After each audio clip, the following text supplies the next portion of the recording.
December January মাস এসে যাওয়া মানেই চারদিকে কুয়াশা পড়বে এবং দৃশ্যমানতা কমে যাওয়ার ফলে গাড়ি ঘোড়া ট্রেন বিমান সবই নির্ধারিত সময়ের থেকে অনেক দেরিতে চলবে। ট্রেনের কথাই যদি ধরা যায় তাহলে রাজধানী এক্সপ্রেস, দুরন্ত এক্সপ্রেস ট্রেনের মতো প্রিমিয়াম রেলগাড়িরও কোনো টাইম টেবিল বলে কিছু থাকবে না এবং দিল্লি আসা যাওয়া সব পথেই এমন ঘটনা ঘটবে। কুয়াশার কারণে যেহেতু স্বাভাবিক সময় মেনে ট্রেন চালানো সম্ভব হয় না, সেই জন্য প্রত্যেক বছর ভারতীয় রেল বিভিন্ন জোনে অসংখ্য ট্রেন এই সময়ের জন্য বাতিল করে থাকে।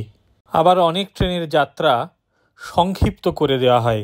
সম্প্রতি নর্থ ইস্ট ফ্রন্টিয়ার রেলওয়ে বা পূর্বোত্তর সীমান্ত রেলপথ একটি বিজ্ঞপ্তি জারি করে মালদা টাউন, নিউ জলপাইগুড়ি, শিলিগুড়ি, রাধিকাপুর ইত্যাদি স্টেশন থেকে বা স্টেশন হয়ে চলা অন্তত 6টি ট্রেনের যাত্রা সমগ্র ডিসেম্বর মাসের জন্য বাতিল বলে ঘোষণা করেছে। সেই 6টি ট্রেনের তালিকা এখানে জানালাম।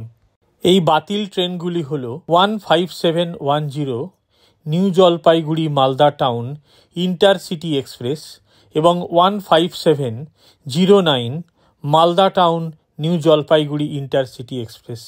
এই ট্রেনটি 13ই ডিসেম্বর থেকে 31শে ডিসেম্বর তারিখ পর্যন্ত বাতিল থাকবে।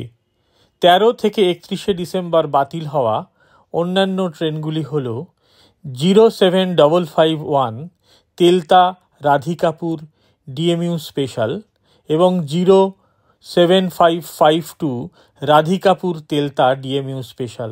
এছাড়াও এই সময়ে বাতিল থাকবে 07520 Siliguri junction Malda Court DEMU special train.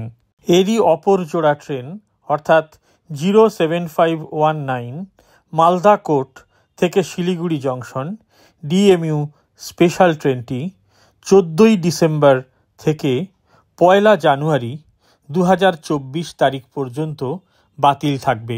শুধু এই অংশেই নয়, ডিসেম্বর জানুয়ারি মাসে কুয়াশার মরশুমে যারা ভারতের নানা দিকে যাত্রা করছেন তারা সকলেই হাতে সময় নিয়ে বেরোবেন, কারণ কুয়াশার কারণে ট্রেনের টাইম টেবিল অনুযায়ী চলা সম্ভব নাও হতে পারে।